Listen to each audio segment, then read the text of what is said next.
Conference में placed in preventive detention and that some action has been taken against seminaries and madrasas belonging to terrorist groups. We are seeing the same script that has been played out earlier. After the terrorist attacks on our parliament in December 2001, after the Mumbai terrorist attack in November 2008, and the attack on Pathankot Air Base in January 2016. Pakistan claims to proscribe groups and individuals, but this is confined only on paper. Actually, terrorist groups and individuals continue their activities without hindrance.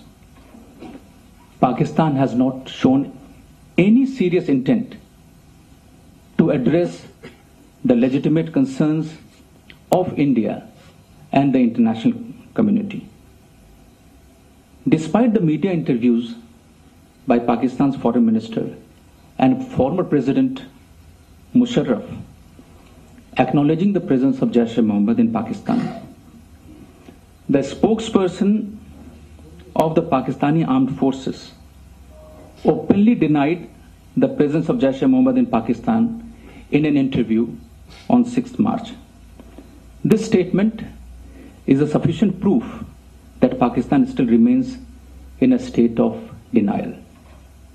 We remain resolute in a determination to persuade the international community of the necessity of compelling Pakistan to move beyond mere words and to show credible, verifiable, and sustained actions.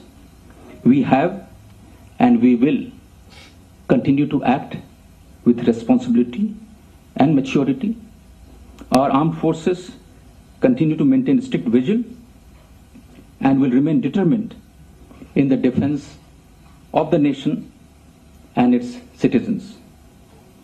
If Pakistan claims to be a Naya Pakistan with a Nayi Soch, it should demonstrate Naya action against terrorist groups and terror infrastructure on its soil and end cross-border terrorism in support of its claims.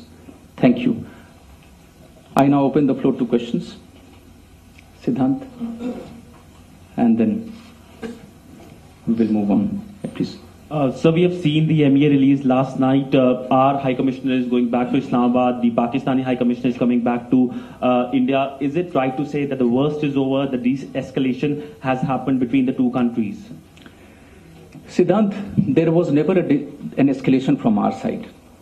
I have made it very clear, the Foreign Secretary has made it clear in his statement, that our strike was not a military operation, but a counter-terrorism operation against Jaish-e-Mohammed. This was necessitated by the lack of action by Pakistan on the perpetrators of Pulwama attack and on credible intelligence information about more imminent attacks on India by those who were being trained in Balakot. On the contrary, the escalation was done by Pakistan. Yes, please. Ravish, please allow me. First is on Pakistan.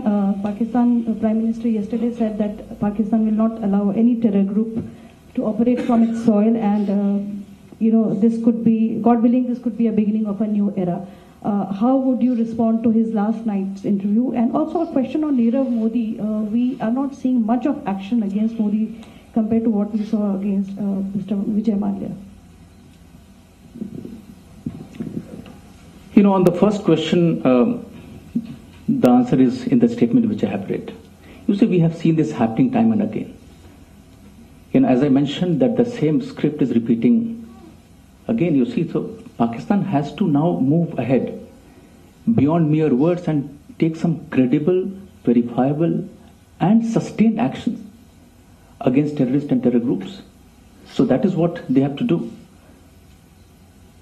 And on the second one, You see, you are aware that we have made a request based on information received from ED and CBI. We have made a request for extradition with the UK authorities in August last year. Despite whatever we see on television today, the status remains the same. UK is still to respond or is still considering a request for extradition of Nirav Modi. Any follow-up on that? Let me take all the questions. Yes, please, Maha. So since the Telegraph has been able to track down Nirav Modi, it's very evident that he is very much in the United Kingdom. What kind of pressure will then be built now to bring him to book? Maha, please try to understand that the fact that we have requested the UK government for extradition of Nirav Modi, it means that we were aware that he is in UK. Otherwise, we would not have made a request for extradition. And also try to understand how the whole process works. Just because he has been spotted doesn't mean that he can be immediately brought back to India. You see, there is a process. UK government, we have made a request.